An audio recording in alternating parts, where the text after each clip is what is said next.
pag-usapan natin ang naturang post ni Kim Chiu this 2026 na agad-agad naman po na umagaw ng atensyon hindi lang po sa mga netizens lalong higit sa mga fans sapagkat ayon sa kanyang post 2026 mood so far. Alam niyo kung bakit yung pinag-uusapan? Kasi tila ba ito ay isang panlilin lang na namana ng Kim Pao. Hindi kasi mawari ng mga fans kung ito ba ay latest lamang naganap ni Kimi. Talaga bang ito ay kasalukuyang kuha niya lang at siya po ay nagpapahinga sa isang beach habang si Paolo ay nasa Cebu for Sinulog 2026?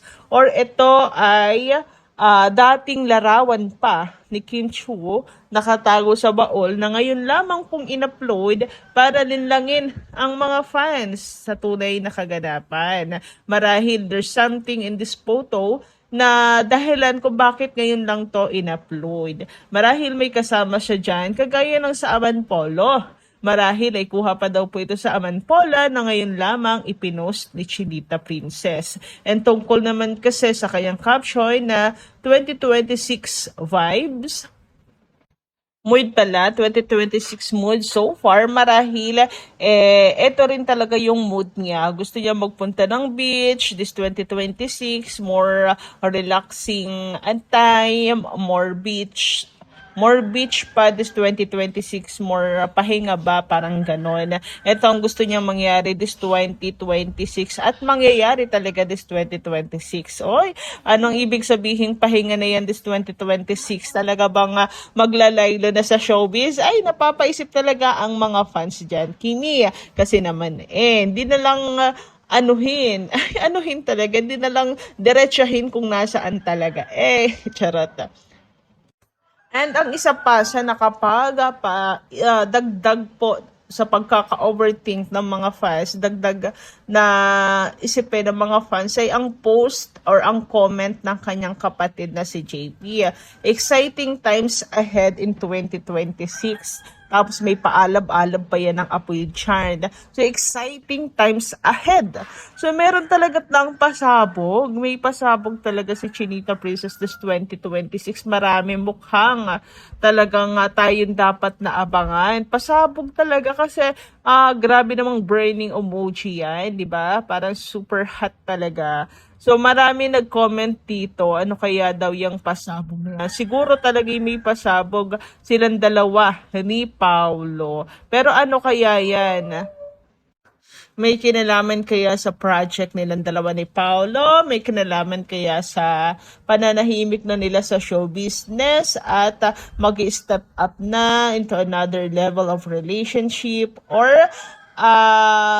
ang 20 years anniversary ni Kimi sa industriya. So maraming maaari, 'di ba? So ayan, yes, siguro pasabog ang ganap ng Ate Kimi mo this 2026 po, lalo na sa 20 years anniversary niya. Anong pasabog kaya yan? Nakaka-excite naman. Yes, I wish a very successful life for all of you, especially Kim. Ayan ang mga comment. Mukhang nadulas na talaga si JP at hindi lang siguro nadulas, baka sinadya na niya yan para ma-excite po ang mga fans. Ang ano lang dito yung nakakabitin. Saan at ano itong ikina-excite niya. Siguro magandang pangyayari sa buhay ni Kim Chiu talaga na pinaka magandang mangyayari sa buhay ni Kim para ma-excite siya ng ganyan. Or malaking pasabog talaga na project for Kim Chiu and Paula Avellino.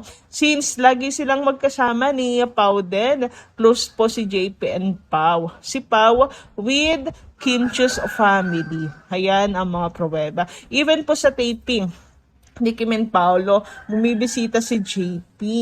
Ayan, kikita mo na talagang close po siya kay Paolo at botong-boto ito. Uy, ayan, napapa-overthink tuloy ang mga tao na to.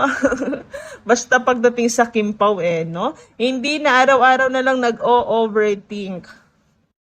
Hindi na nakapagpahinga ang utak ng mga taong ere.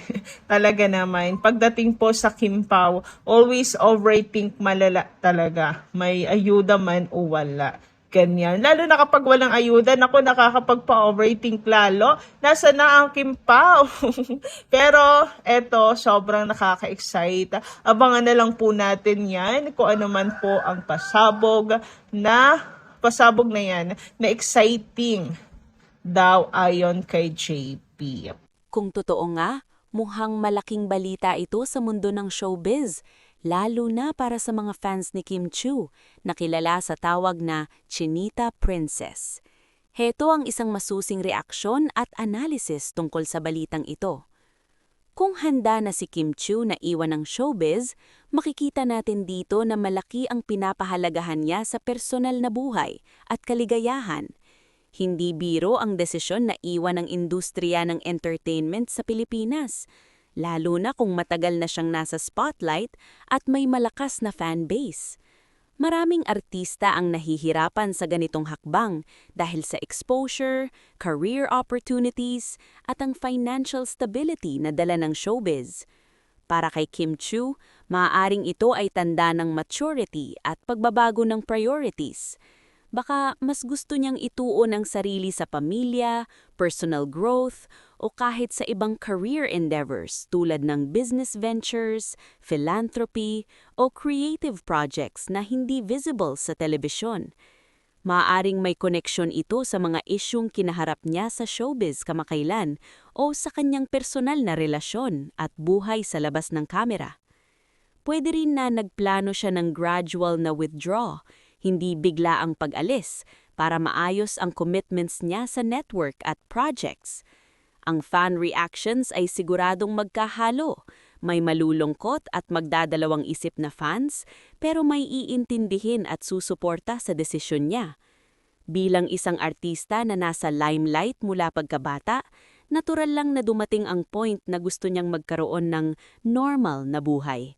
Ang desisyon niyang ito ay pwede ring magsilbing inspirasyon sa ibang artista na pahalagahan ang sariling well-being, higit sa fame. Kung titingnan natin ang balita, malaking hakbang ito para kay Kim Chiu. Isa itong indikasyon na may malalim na pagbabago sa kanyang priorities. Marahil gusto niya ng mas pribadong buhay o mas maraming oras para sa pamilya at personal goals. Sa perspective ng fans at showbiz community, natural na magkakaroon ng halo-halong reaksyon. May malulungkot dahil mawawala ang regular na presensya niya sa telebisyon, pero may iba rin na susuporta sa kanyang desisyon at masaya sa kaligayahan at kapayapaan na pwede niyang makamtan. Personal kong masasabi, ito ay isang matapang at respetadong hakbang. Hindi madali ang iwan ng industriya kung saan ikaw ay kilala at may malaking following, kaya ito ay patunay na mas pinapahalagahan niya ang sarili niyang well-being at buhay sa labas ng spotlight kaysa sa fame. Ang balitang handa na si Kim Chiu na iwan ng showbiz ay tunay na malakas na dagok sa mga tagahanga at sa buong entertainment industry. Si Kim, nakilala bilang Chinita Princess at isa sa pinakamatagumpay na artista sa Pilipinas, ay matagal nang naging bahagi ng buhay ng maraming tao, mula sa teleserye, pelikula, hanggang sa endorsements. Kaya ang idea na aalis na siya sa industriya ay hindi basta-basta. Kung titingnan natin sa personal na aspeto, maaaring ito ay tanda ng maturity at pagbabago ng priorities. Maraming artista ang dumaranas ng burnout, lalo na kung matagal na silang nasa limelight. Ang pressure, expectations ng fans, at constant scrutiny ng social media ay nakakapagod sa mental at emotional health. Para kay Kim, ang desisyon na ito ay maaaring nakabase sa pagnanais na magkaroon ng mas pribadong buhay, mas maraming oras para sa pamilya, o pagkakataong sundan ng ibang passions na hindi limitado sa showbiz. Para sa mga fans, ito ay siguradong magdudulot ng mixed emotions. May malulungkot at hindi makapaniwala dahil bahagi na ng kanilang pang-araw-araw na buhay ang panunood kay Kim sa TV o sa social media. Ngunit may iba rin na susuporta sa kanyang desisyon. Nauunawaan na ang kaligayahan at well-being ng isang tao ay mas mahalaga kaysa sa kasikatan. Sa ganitong tananaw, ang hakbang na ito ay maaaring magbigay inspirasyon sa ibang artista na pahalagahan ang sarili at hindi lamang ang karera. Mahalagang pansinin din na ang balitang ito ay hindi biglaang desisyon. Karaniwan sa mga artista ang gradual na withdraw.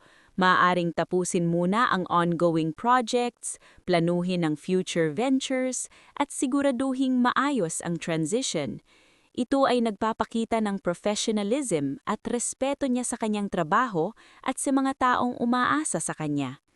Sa kabuuan, ang balitang ito ay nagpapakita ng isang malakas, matapang at maayos na hakbang ni Kim Chiu sa kanyang buhay. Ito rin ay paalala sa lahat na kahit sino, gaano man kasikat o kasuccessful, ay may karapatang pumili ng kung anong makakabigay sa kanila ng tunay na kaligayahan at kapayapaan. Maraming pwede pang idagdag sa balitang ito para mas malinaw ang konteksto at epekto ng desisyon ni Kim Chiu. Una, posibleng dahilan ng desisyon. Personal growth at well-being. Maaring gusto ni Kim na magkaroon ng mas balansing buhay, malayo sa stress at pressure ng showbiz. Pamilya at relasyon. Baka gusto niyang ituon ng oras sa pamilya, mga kaibigan, o personal na relasyon na matagal nang naapektuhan ng kanyang busy schedule. Ibang career o ventures. Maraming artista ang lumilipat sa business, entrepreneurship o maging sa social advocacy. Posibleng ito rin ang plano ni Kim. Ikalawa, timing at transition. Hindi karaniwan ang bigla ang pag-alis sa showbiz. Malamang ay may planadong transition siya, tulad ng pagtatapos ng projects, pagsettle ng commitments, at paghahanda ng fan announcement. Ikatlo, reaksyon ng fans at publiko. May mga fans na malulungkot, may ilan na magdadalawang isip, at may iba rin na susuporta sa kanyang desisyon. Ang kanyang loyal fanbase ay malamang magbigay respeto sa choice niya, lalo na kung ipapakita ni Kim na ito ay para sa kanyang kaligayahan at seguridad. Ikaapat, posibleng epekto sa showbiz industry. Si Kim Chiu ay isa sa pinakamapopular at profitable na artista. Ang pag-alis niya sa showbiz ay maaaring magbukas ng puwang para sa bagong talent o magbago ang dynamics ng teleserye at pelikula.